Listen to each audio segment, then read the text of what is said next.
صحابہ کے بارے میں آپ نے سنا ہوگا کہ حضور کی محفل میں ایسے بیٹھے ہوتے تھے ساکت و صامت، جیسے کہ ان کے سروں پر پرندے بیٹھے ہوئے ہیں اور انہیں اندیشہ ہے کہ ذرا سا بھی ہلیں گے تو پرندہ اڑ جائے گا، اس قدر ادب۔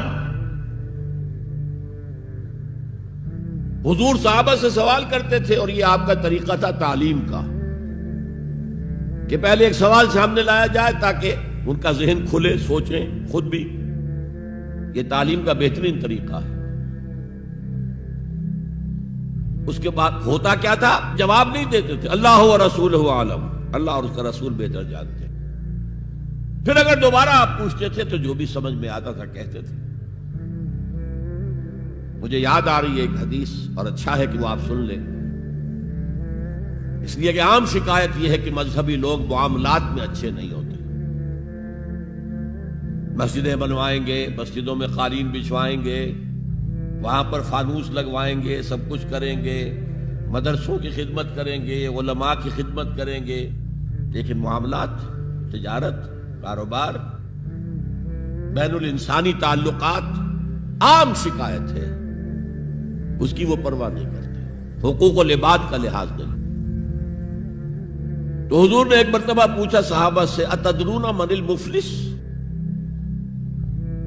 تم جانتے ہو مفلس کون ہوتا؟ صحابہ نے جواب دیا، المفلس عندنا من لا درہم لہ ولا دینارا۔ حضور ہم اس شخص کو مفلس سمجھتے ہیں جس کے پاس درہم و دینار نہیں ہے۔ ہم کہیں گے روپیہ پیسہ نہیں ہے، فرمایا نہیں، میری امت کا مفلس وہ ہوگا جو بہت سی نمازیں لے کر آئے گا، بہت سے روزے لے کر آئے گا، بہت سے حج لے کر آئے گا، بہت سے عمرے لے کر آئے گا، لیکن اس کے ساتھ ہی قد شتم ھذا، فلاں شخص کو گالی دی تھی، وَأَكَلَ مَالَ ھذا، فلاں شخص کا مال کھا لیا تھا، فلاں شخص پر تہمت لگائی تھی۔ اب وہ سارے دعوے دار آ جائیں گے، اللہ اس نے میرے ساتھ یہ کیا، ٹھیک ہے بھائی اس کی نمازیں تم لے جاؤ، اور تو کچھ ہے نہیں، کوئی کرنسی تو ہے نہیں وہاں، نہ ڈالر ہے نہ یورو ہے، کچھ بھی نہیں، اعمال کی کرنسی ہے، نیکی تم لے جاؤ۔ کوئی اور دعوے دار آیا، روزہ وہ لے گیا، اس کے پاس کچھ نہیں رہا، دعوے دار اب بھی باقی ہیں۔ اب ان کے گناہ جو ہے اس کے حساب میں پڑنے شروع ہو جائیں گے، یہاں تک کہ دوسروں کے گناہوں کے بوجھ تلے دب کر وہ جہنم میں جھونک دیا جائے۔ یہ مفلس۔ تو یہ انداز تھا حضور کا سمجھانے کا، پڑھانے کا، فطری طریقے تعلیم۔ تو فالذین آمنوا بہ وعزروہ، تو وہ لوگ جو ایمان لائے ان پر اور جنہوں نے ان کی تعظیم کا حق ادا کیا، وَنَصَرُوهُ، یہ آئی ہے اب سخت بات، اور ان کی مدد کی۔ مدد کس کام میں؟ حضور اتنے غیور تھے کہ ذاتی کام میں کوئی مدد آپ کسی سے نہیں مانگتے تھے۔ سیرت کی کتابوں میں آتا ہے کہ اگر آپ سواری پر ہوتے تھے اور آپ کا کوڑا نیچے گر جاتا تھا تو کسی سے یہ نہیں کہتے تھے کہ اٹھا کر ذرا مجھے پکڑا دو، آپ سواری سے اترتے تھے، اپنا کوڑا خود اٹھاتے تھے۔ اور اس ضمن میں بھی سیرت النبی کا ایک واقعہ مجھے یاد آ رہا ہے، وہ میں آپ کو سنا دوں۔ جب ہجرت مدینہ کی اجازت آ گئی تھی عام لوگوں کے لیے، عام مسلمانوں کے لیے، چلے جاؤ جاؤ سب جاؤ مدینہ کی طرف، لیکن رسول اپنی جگہ نہیں چھوڑ سکتا وداؤٹ ایکسپریس پرمیشن آف اللہ۔ تو حضور کے لیے ابھی اجازت نہیں آئی۔ جو یار غار تھے حضرت ابوبکر صدیق، وہ پوچھتے تھے حضور اجازت آ گئی؟ نہیں ابھی نہیں آئی۔ حضور اجازت آ گئی؟ نہیں ابھی نہیں آئی۔ حضرت عائشہ فرماتی ہیں کہ ایک روز دوپہر کے وقت حضور چلے آ رہے تھے، ہم حیران ہوئے۔ عربوں میں یہ آج بھی ان کی تہذیب جو ہے وہ یہ ہے کہ ظہر عصر کے درمیان نہ کسی سے ملنا، نہ کسی کے یہاں جانا، نہ وزٹ کرنا، دکانیں بھی بند اور قیلولہ کرتے ہیں، یہ ان کی تہذیب کا حصہ ہے۔ تو ہم حیران ہوئے، آپ نے اپنے سر کو ڈھانپا ہوا تھا کپڑے سے اور آپ تشریف لائے، اور آ کر آپ نے خوشخبری دی حضرت ابوبکر کو کہ ہجرت کی اجازت آ گئی ہے۔ اب اس پر حضرت ابوبکر کو بڑی خوشی ہوئی، بڑے احساس مسرت کے ساتھ عرض کرتے ہیں، حضور میں نے 2 اونٹنیاں تیار کر رکھی ہیں، خوب کھلا پلا کے انہیں فرما کیا ہوا ہے، تکڑا کیا ہوا ہے، حضور تھوڑا سا توقف کر کے فرماتے ہیں ٹھیک ہے لیکن ایک اونٹنی کی قیمت میں ادا کروں گا.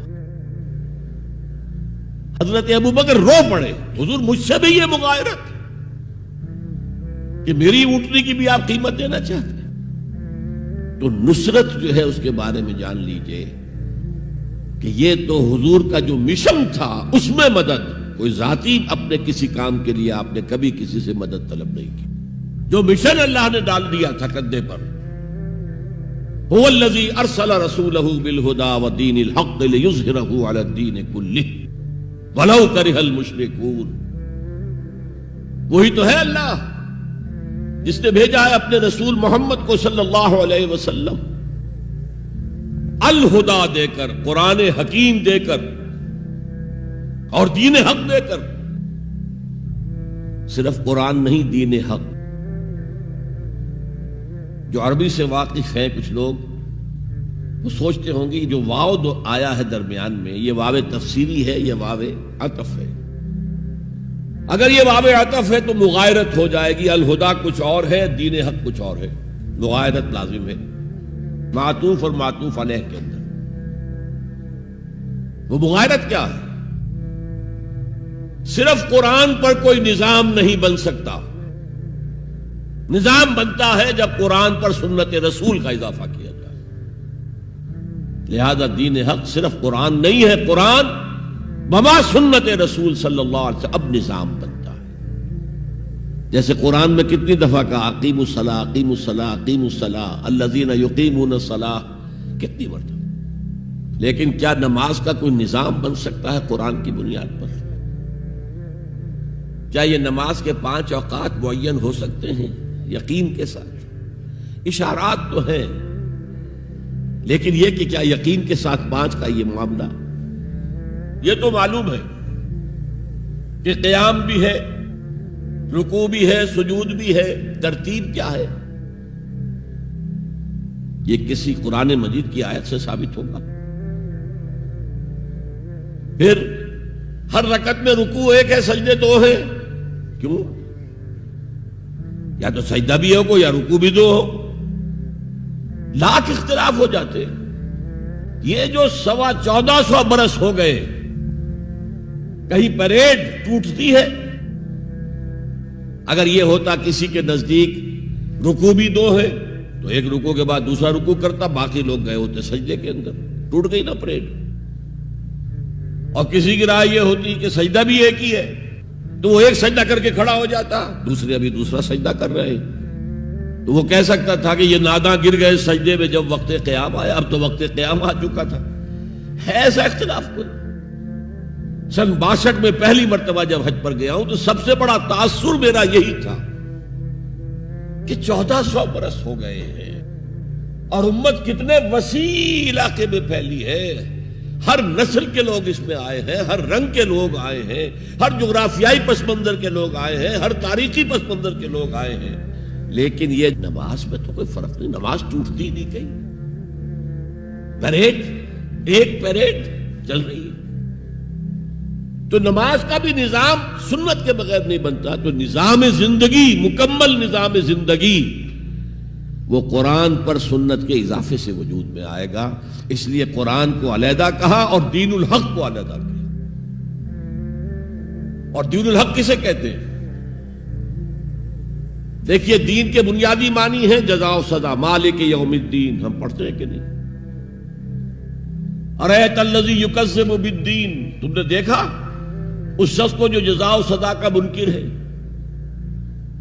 اب یہ جزا و سزا یقیناً کسی قانون کے تحت ہوتا ہے اور قانون کا ساتھ تصور ہے قانون بنانے والا کون ہے.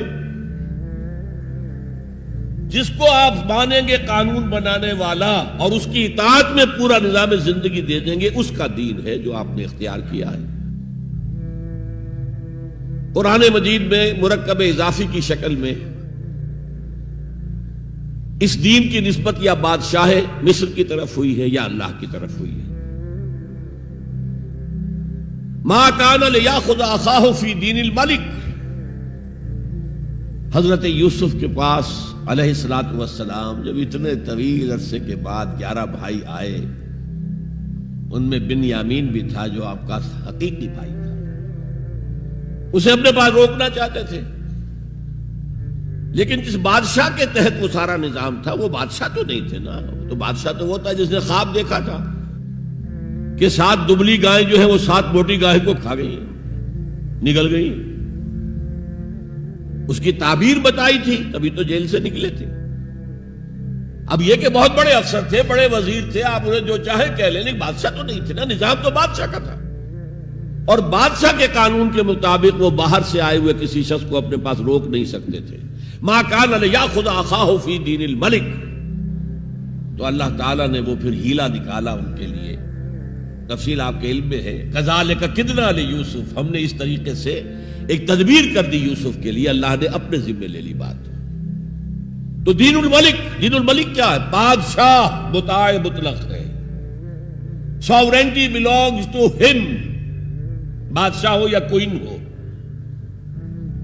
وہ قانون بنائے گا اور اس کے تحت آپ کو زندگی بسر کرنی ہوگی. یہ دین الملک. اور دین اللہ کیا ہے؟ اللہ مطاع مطلق، اللہ ساورن، ان الحکم الا للہ لا یشرک فی حکمہ احدا. اس نے جو قانون دیا ہے اس کے تحت پوری زندگی. سیاسی نظام اسی کے تحت ہو، معاشی نظام اسی کے تحت ہو، کرمنل لا اس کے تحت ہو، سول لا اس کے تحت ہو، لا آف انہیریٹنس اس کے تحت ہو، قانون شہادت اس کے تحت ہو، سماجی نظام وہ بھی اللہ کے حکم کے مطابق ہو. تو وہ ہے دین اللہ. اللہ مطاع مطلق، اس کے قانون کے تحت پوری زندگی کا آ جانا.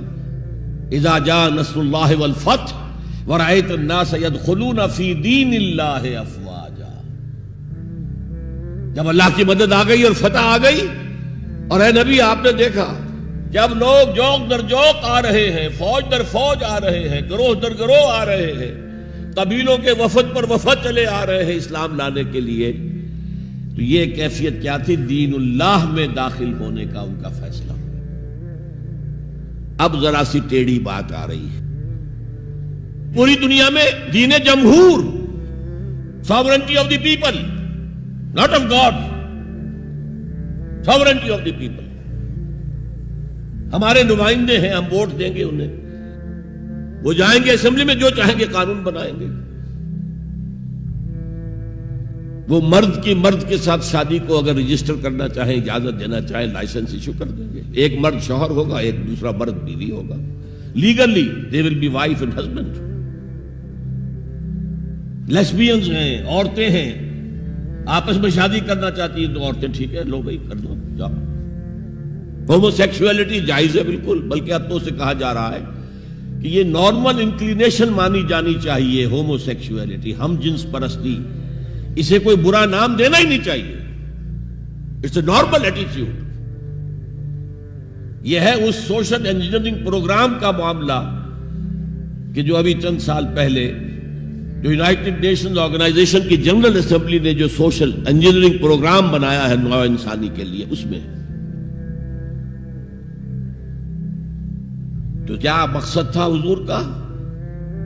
کہ آپ کو دی گئی کتاب نمبر 1 الہدا، اور نمبر 2 دین حق، تاکہ دین کو غالب کرے. ایک پیارا سا خیال آیا ذہن میں. دیکھیے یہ آپ کا عام محاورہ ہے، ایک میان میں 2 تلواریں نہیں سما سکتی. ایک جگہ 2 دین نہیں ہو سکتے. مذہب 100 بھی ہو سکتے ہیں ایک جگہ پر. اس لیے کہ مذہب کو عام دنیا کیا مانتی ہے کہ مذہب کا تعلق صرف 3 چیزوں سے. کچھ عقائد ہوں گے، ایک خدا کو ماننے والے، 100 خداؤں کو ماننے والے، کسی کو نہ ماننے والے. کچھ عبادات کی رسومات ہوں گی، نماز ہے، روزہ ہے، یا پوجا پاٹ ہے، یا گرو گرنتھ سنگھ کا وہ اکھنڈ پاٹ، یعنی پورا اس کی تلاوت مکمل، کوئی وقفہ ڈالے بغیر، جو چاہو کرو. سوشل کسٹمز ہوتے ہیں. بچہ پیدا ہوگا تو کیا کریں گے؟ عقیقہ کریں گے، بپتسمہ دیں گے. عیسائی بپتسمہ دیتے ہیں، بیپٹائز کرتے ہیں، ہم عقیقہ کرتے ہیں. پیدا ہوتے ہی دائیں کان میں اذان، بائیں میں اقامت کہتے ہیں. کوئی مر جائے گا تو کیا کریں گے؟ ڈیڈ باڈی کا جلائیں گے یا دفنائیں گے، یا پارسیوں کی طرح کہیں اونچی جگہ پر رکھ دیں گے کہ کیلیں اور کوے آئیں اور کھا جائیں؟ کم سے کم ان کی غذا کا تو کام چلے نا۔ زمین میں دبا دیں گے تو مٹی ہو کر مٹی میں مل جائے گا، کسی کے کام ہی نہیں آئے۔ بہرحال ان تین چیزوں کے مجموعے کا نام ہے مذہب،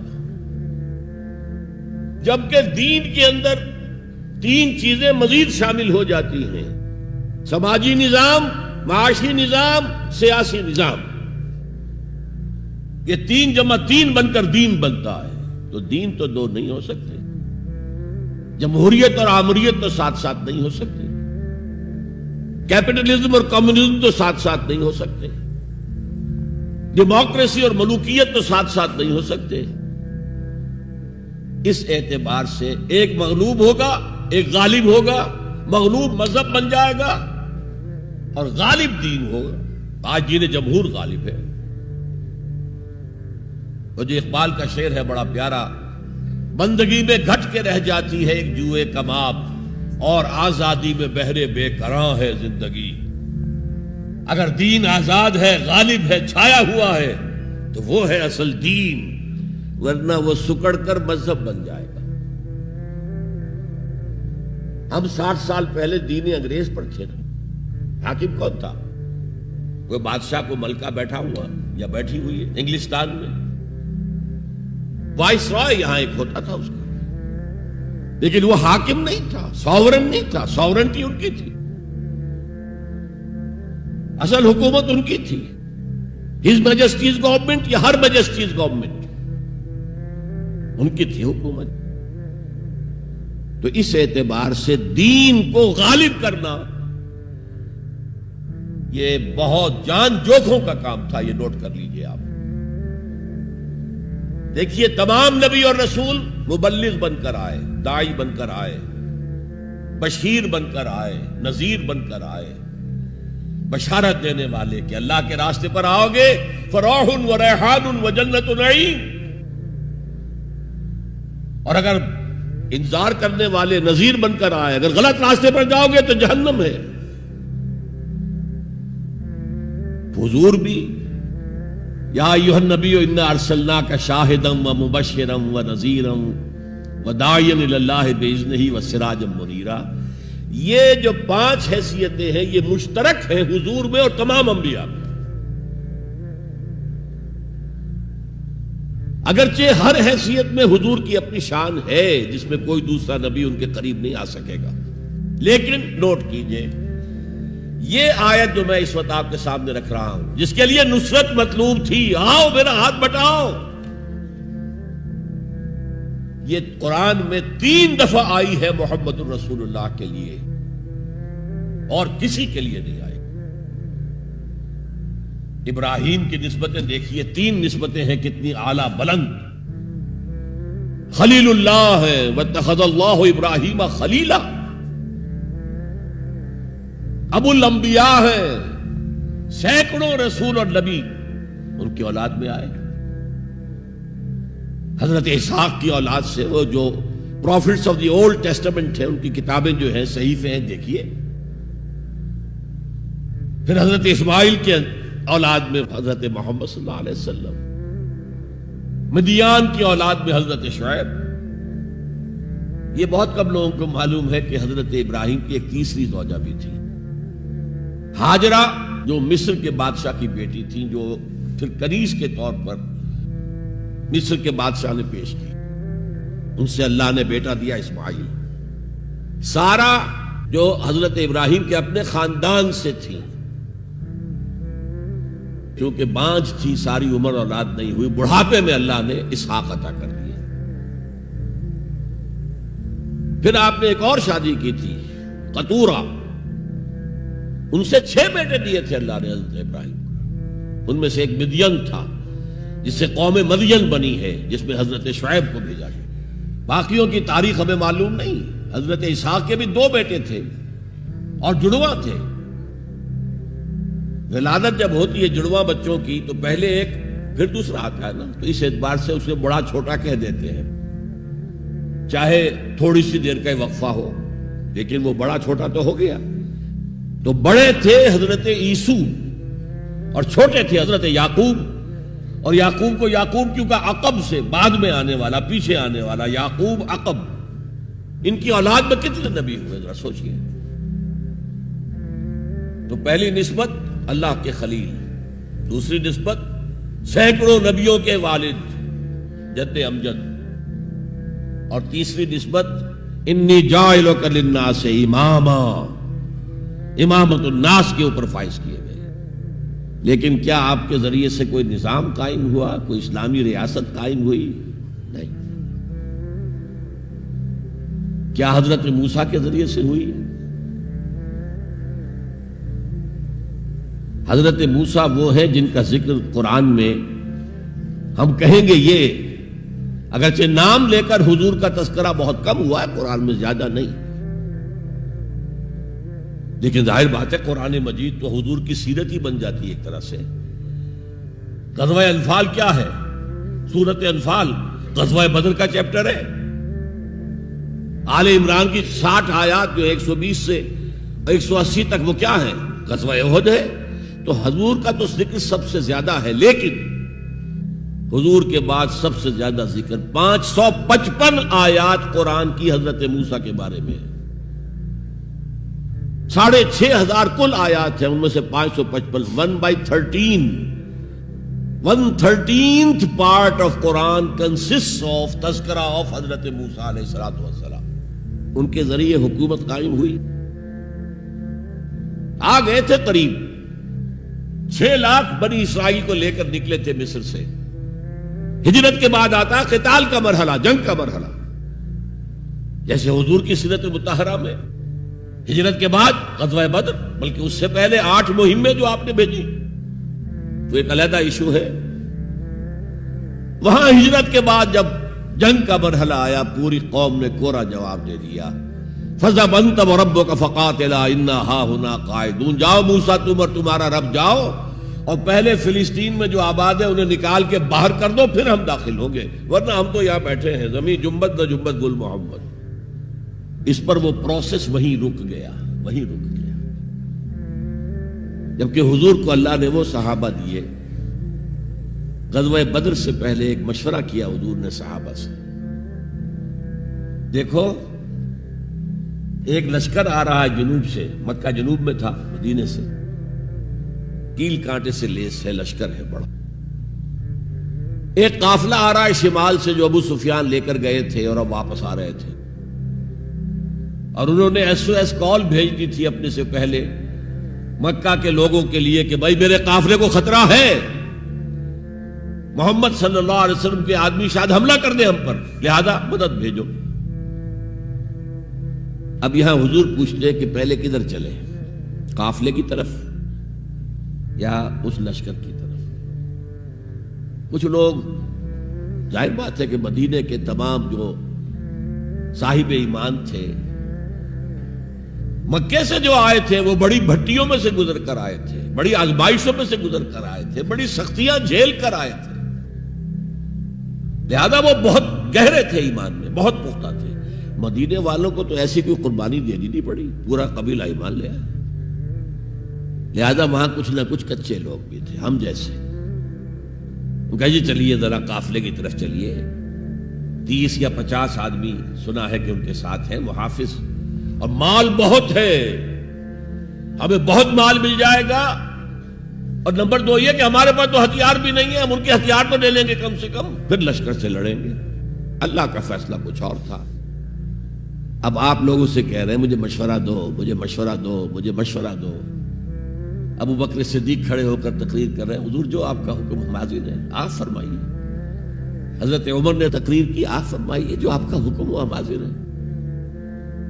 حضرت مقداد ابن الاسود کھڑے ہوئے رضی اللہ تعالی عنہ، حضور ہمیں موسیٰ کے ساتھیوں پر قیاس نہ کیجئے جنہوں نے کہہ دیا تھا فَاذْهَبْ أَنْتَ وَرَبُّكَ فَقَاتِلَا إِنَّا هَاهُنَا قَاعِدُونَ. ہم موسیٰ کے ساتھی نہیں ہیں، محمد کے صحابی ہیں صلی اللہ علیہ وسلم. جو آپ کا ارادہ ہو بسم اللہ کیجئے.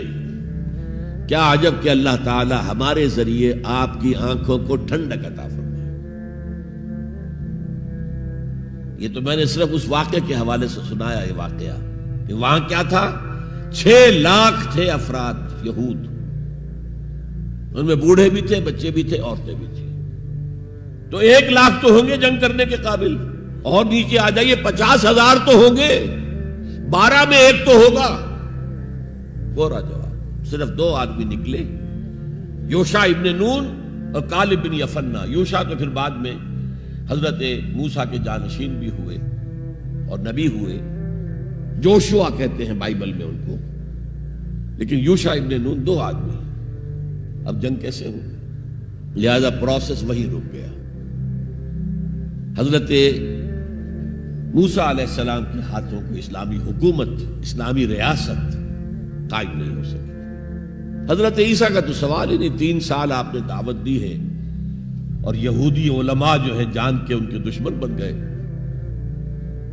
انہیں سب سے پہلے تو ولد الزنا کہا گیا، حضرت مریم پر تہمت لگائی گئی زنا کی، اور پھر یہ کہ ان کو جادوگر کہا گیا۔ یہ معجزے کیا دکھا رہا ہے؟ یہ تو شیطان بعلزبول جو ہے اس کی مدد سے دکھا رہا ہے۔ یہ سارے شعبدے ہیں، جادو ہے، اور جادو کفر ہے، لہذا یہ کافر ہو گیا، مرتد ہو گیا، ایسے سولی چڑھا دو۔ تو نظام کیا قائم ہونا تھا، ریاست کیا قائم ہونی تھی؟ عیسائیوں کے مطابق، یہودیوں کے مطابق تو سولی چڑھ گئے۔ عیسائیوں کے مطابق ہے کہ بعد میں اتار لیا گیا اور ایک جگہ رکھا گیا، تو وہاں پھر زندہ ہو کر پھر آسمان پر اٹھ گئے۔ اور ہمارا جو قرآن مجید نے جو ہمیں بتایا اور جس کی کچھ تفصیل ہمیں انجیل برنباس میں ملتی ہے، وہ یہ ہے کہ وہ نہیں، وہ تو پہلے ہی آسمان پر اٹھا لیے گئے تھے، گرفتار ہوئے ہی نہیں۔ جس ان کے حواری نے غداری کی تھی، یوڈاس اسکریوٹ، اس کو اللہ تعالیٰ نے اس کی شکل کو ولیکن شبہ لہم، مشابہ بنا دیا حضرت عیسیٰ علیہ السلام کی شکل کے۔ وہی بدبخت گرفتار ہوا اور کیفر کردار کو پہنچا، سولی پر چڑھا جسے چڑھنا ہی چاہیے تھا، غداری کی تھی۔ بہرحال میں کہہ رہا تھا کہ یہ کام انذار، تبشیر، واعظ، نصیحت، تعلیم، تبلیغ، تربیت، تزکیہ، یہ سب رسولوں نے کیا اور حضور نے بھی کیا، لیکن یہ معاملہ صرف محمد کے لیے ہے صلی اللہ علیہ وسلم، اور 3 دفعہ آیا ہے۔ کسی اور نبی اور رسول کے لیے 1 دفعہ بھی نہیں آیا کہ ان کا فرض منصبی ہے دین کو غالب کرنا۔ صرف تبلیغ نہیں، غالب کرو۔ یہ تھا وہ مشن جس میں آپ کو نصرت درکار تھی۔ فالذین آمنوا بہ وعزروہ ونصروہ، مدد کریں ان کی۔ وہ مدد کس کام میں تھی؟ دین کو غالب کرنے کی۔ اس لیے آتا ہے نا سورہ صف کے آخر میں، یا ایھا الذین آمنوا کونوا انصار اللہ، اے ایمان والو اللہ کے مددگار بنو۔ کما قال عیسی ابن مریم للحواریین من انصاری اللہ، جیسے کہ دیکھو 600 برس قبل حضرت مسیح اور حضور کے درمیان 600 برس کا فصل ہے، جیسے کہ 600 برس قبل ہمارے بندے عیسیٰ نے کہا تھا حواریین سے، کون ہے میرے مددگار اللہ کے راستے میں؟ اور حواریین نے کہا تھا نحن انصار اللہ، قال الحواریون نحن انصار اللہ۔ تو یہ اللہ کی مدد اور اللہ کے رسول کی مدد، من انصاری الی اللہ، کون ہے میرا مددگار اللہ کے راستے میں؟ یہ ہے تیسری بات، یعنی کون ہے وہ لوگ جو اصل میں متبع محمد ہیں صلی اللہ علیہ وسلم۔ الذین یتبعون الرسول النبی الامی، ان کی شان کیا ہوگی؟ فالذین آمنوا بہ وعزروہ ونصروہ۔ اور چوتھی بات واتبعوا النور الذی انزل معہ، اور جو پیروی کریں گے، وہی اتباع کا لفظ چلا آ رہا ہے، اتباع اتباع اتباع، وہ اتباع کریں گے اس نور کا جو ان کے ساتھ نازل کیا جائے گا، یعنی یہ قرآن حکیم۔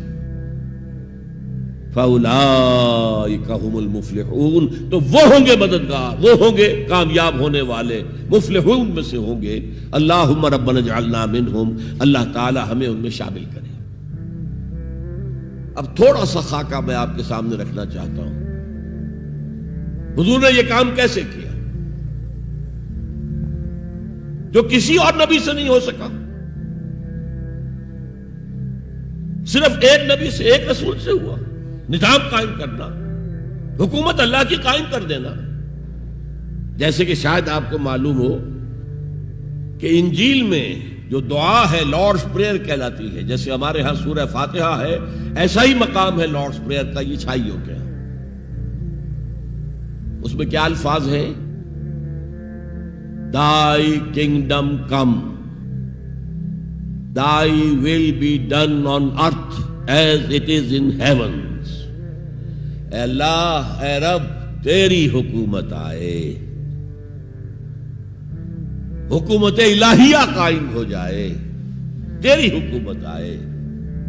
اسی کو حضرت مسیح کہتے رہے، کنگڈم آف ہیون آن ارتھ، آسمانی بادشاہت زمین پر قائم ہو جائے. Thy kingdom come, Thy will be done on earth as it is in heavens.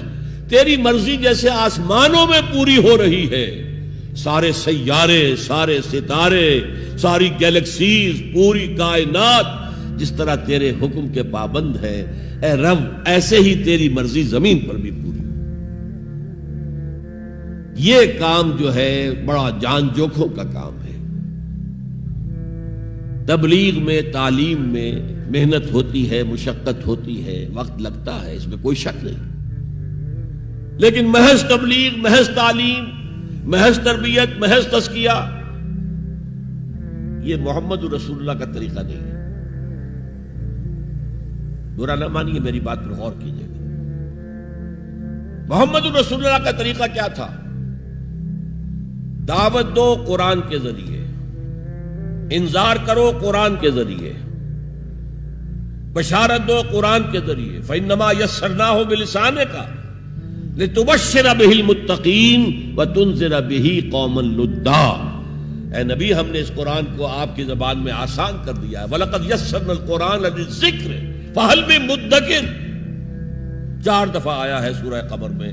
ہم نے قرآن کو نصیحت اخذ کرنے کے لیے بہت آسان کر دیا ہے. تو ہے کوئی جو نصیحت کا طالب ہو؟ دعوت ہو، تذکیر ہو، فذکر بالقرآن من یخاف وعید. پہلا کام حضور کا یہ تھا، قرآن کے ذریعے سے لوگوں کو اللہ کی طرف بلانا. یہ دعوت، تبلیغ کسے کہتے ہیں؟ To reach out to someone, to convey to ہم سم میسج. یہ تبلیغ ہے، اور اس کو کھینچ کر لے آنا اللہ کے راستے کی طرف، یہ دعوت ہے. ومن احسن قولا ممن دعا الی اللہ وعمل صالحا وقال اننی من المسلمین. اس شخص سے اچھی بات کس کی ہوگی جو اللہ کی طرف بلائے اور اچھے عمل کرتا ہو. یہ نہ ہو کہ وہ دوسروں کو تو نصیحت اور خود میاں فضیحت، یہ نہیں، اور کہے کہ میں بھی عام مسلمان ہوں، میں تم پر کوئی فوقیت کا دعویٰ نہیں کر رہا، میں کوئی آسمان سے نہیں اترا ہوں، میں بھی عام مسلمانوں میں سے ہوں. اننی من المسلمین. تو قرآن کے ذریعے تذکیر، قرآن کے ذریعے نصیحت. یا ایھا الناس قد جاءتکم موعظۃ من ربکم وشفاء لما فی الصدور. یہی ہے موعظہ، نصیحت، اور یہی ہے شفاء لما فی الصدور. دلوں میں جو روگ ہیں ان کا علاج یہ ہے. وہدی ورحمۃ للمؤمنین. تو حضور کا طریقہ پہلا کیا تھا؟ قرآن کو عام کرو. جہاں آپ گئے قرآن سنایا. آپ کے کوئی خطبات ہمیں نہیں ملتے. جمعے کے خطبوں میں کیا کرتے تھے؟ کان للنبی صلی اللہ علیہ وسلم خطبتان یجلس بینہما یقرأ فیہما آیات من القرآن ویذکر الناس. یہ صحیح مسلم کی روایت ہے. حضور کے 2 خطبے ہوتے تھے، آپ درمیان میں تھوڑی دیر کے لیے بیٹھتے بھی تھے جیسے ہم بیٹھتے ہیں. اور یہ کس لیے تھا؟ شاید آپ نے کبھی غور نہ کیا ہو. یہ اس لیے نہیں تھا کہ حضور کو کوئی تکان ہو جاتی تھی. آپ کے خطبے بہت مختصر ہوتے تھے. لمبے خطبے کی ضرورت کیا؟ جو سامنے بیٹھے عربی ان کی زبان ہے، قرآن عربی میں نازل ہوا ہے، حضور کے قلب سے، زبان مبارک سے ادا ہو رہا ہے، دلوں کے اندر جا کے اتر رہا ہے. لمبی بات کی ضرورت کیا تھی؟ بہت مختصر خطبے ہوتے تھے. لیکن پھر بھی بیٹھتے تھے. کیوں بیٹھتے تھے؟ یہ علامت تھی اس بات کی کہ یہ خطبہ جو ہے یہ ظہر کی 2 رکعتوں کا قائم مقام ہے. ظہر کی 4 رکعتیں فرض اور جمعے میں رہ گئی 2. بقیہ 2 کے قائم مقام یہ 2 خطبے ہیں. لیکن خطبوں میں کرتے کیا تھے؟ یقرأ آیات من القرآن. قرآن کی آیات پڑھ کے لوگوں کو سناتے تھے وَيُذَكِّرُ النَّاسَ، اور اسی کے حوالے سے نصیحت کرتے تھے، بس اللہ اللہ خیر سمجھ۔